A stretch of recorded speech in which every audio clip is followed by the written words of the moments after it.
10મા તબક્કાનો સેવા સેતુ કાર્યક્રમ શાળા નંબર 19 ચકલાસી ભાગોળ નડિયાદ ખાતે યોજાયો હતો।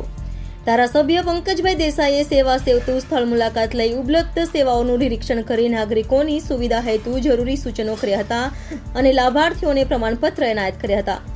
કાર્યક્રમ ખાતે કાઉન્સિલર શિલ્પનભાઈ, પ્રાંત અધિકારી સુવિરાજી, મામલતદાર ભોરણિયાજી, ચીફ ઓફિસર રુદ્રેશભાઈ, વિસ્તારના અગ્રણીઓ ઉપસ્થિત રહ્યા હતા।